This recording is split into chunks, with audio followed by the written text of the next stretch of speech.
My name's Andrew Wadsworth. I'm with PA Consulting.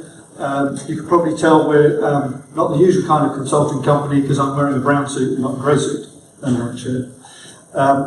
But just a couple of quick questions. Don't be shy about answering them. Who's heard of GDPR? Yeah, pretty much. Who's heard about the Network and Information Systems Directive before this was put up on the slide? Not many. In fact, no. Which is interesting because you probably know that GDPR comes into effect on the 28th of May this year. But the NIS Directive comes into effect on the 10th of May this year. Actually before. And GDPR has been getting all the attention, whereas NIS could, for reasons which I'll explain in a moment, could have a significant impact on your business. Potentially as significant as GDPR. So, what is NIS? Well, basically, there's 1 month to go to become law. There's a difference between GDPR and NIS in that GDPR is a regulation, which means that each country does not have to enact it within their own legal framework, and it's applied equally across all the EU member states.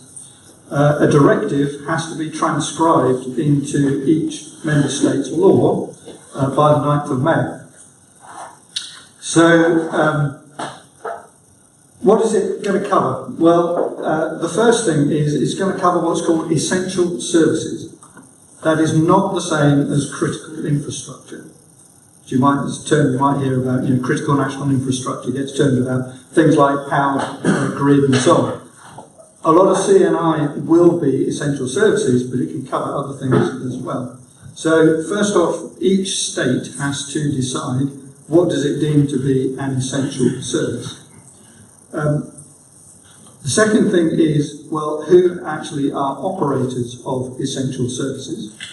So just because a service is deemed essential, not necessarily every company that supplies that service will be deemed an operator of essential service, because they may simply not be big enough to have a significant enough impact on social and economic well-being of the country to be included.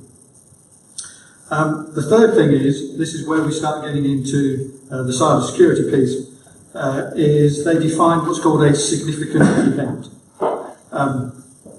You probably heard Facebook has had a significant event quite recently, we're hearing a lot about it. So things like that would be a significant event, and if you, as an operator of an essential service, have one of those, you've got to report it to the authorities. And there will be a mechanism across the EU member states for that information to be shared, probably anonymised, between member states. So that because cybersecurity doesn't respect national boundaries, that information they want to share on be much more transparent amongst the member states. And then potentially, if you have such a significant event and you don't report it, you could get penalised. And there's other reasons why you might get penalised. And each country has to decide what the essential services are, who the operators are, what's a significant event, and what penalties they're going to apply. Now, because shipping industry works across national boundaries, so this potentially makes it very complex for the shipping industry. If you're a port, not so bad, because that doesn't move around, so you're only worried about the country in which you're located. But if you're a ship operator, what if you're a Danish shipping company that's a ship under the Bermudan flag, and you have a significant cyber event when you're in UK waters? What jurisdiction is going to apply there?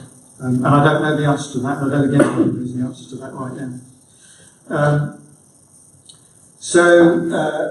Various things, all those aspects could be different depending on what country you're operating in. I'm going to talk about the UK approach to implementing the NIS. First headline is that the UK intends to follow the NIS Directive even after we leave the European Union, so it'll still apply. and they're applying it to harbour authorities and port operators. So it's basically the big ports. If you look at the criteria down here, it's the big ports.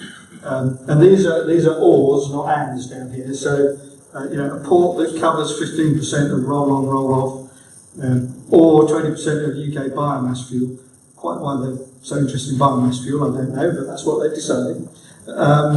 Then you would be within the scope of an essential service. On the passenger and freight side, it's basically, again, it's the big ones. Operators that handle more than 30% of freight at an individual port that is covered by these, so in scope.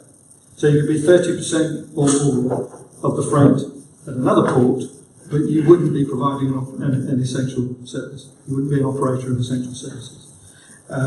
Or that you've got more than 2 million passengers total, or 5 million tonnes in the UK. So where the penalties get interesting. So an OES, which is an operator of an essential service, UK has said you've got to be looking to comply with the NIS Directive from the 10th of May, and notionally there is no grace period. From 10th of May you could be non-compliant and you could be penalised. In practice, the expectation is that they're going to be lenient is probably the wrong word, but at least take into account the fact that it is only just come into force. The National Cyber Security Centre, which is an arm of the intelligence services, has issued general guidance for businesses about how to comply with NIS. And then there will be something called a competent authority that regulates each industry sector. So the Department for Transport is the UK competent authority for maritime, and they will issue specific guidance for the sector, probably later this year. This is where it gets really interesting, is that if you incur a significant event, however that's defined, you have 72 hours to report it from when you become aware. That's the same as GDPR. 72 hours is the deadline for a breach of GDPR. And the penalties can be up to £17 million for non-compliance. It's basically the same as GDPR, except that we don't have the 4% global revenue limit as well, which was proposed by the UK government, but everybody kicked up such a fuss in the consultation, they took that out. So what should you be doing about it? The first thing you need to look at is the scope of applicability, i.e., are you covered by NIS in each of the countries in which you operate? One of the key things will be, where do you have your controlling office, the head office, if you like, that controls your operations? That's the country that you will be most interested in terms of how they are implementing this. And there's not much information out there, but we do know that member states are taking a very different approach to how they implement the directive. Having done that, you then need to look at, well, which of my services are actually covered by this? Because it may not be everything that you do or everywhere that you do it. Next thing you need to look at is a gap and a risk assessment. So look at what the guidance is, what the expectations are, and where do you stand against that. Identify your gaps and assess what risk that is. And one of the key ones will be, can I actually recognise a significant event and report it within 72 hours? And a lot of companies, when we look at them on the GDPR context, have been overly optimistic about their capability of doing that. And I think the same will apply to this. Then got to design an improvement programme to address any gaps that you've identified, execute the programme.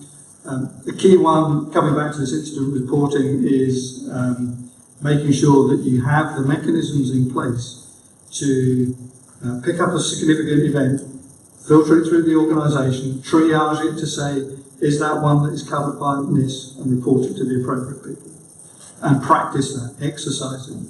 And then assurance at the end, because at some point, a company is going to get stung by this, and then boards are going to start asking questions of CIOs, CISOs and the like. what's our position on this? So if you can get assurance before that, you can say to the board, we've looked at it, this is the information we've got, we believe we are in good shape.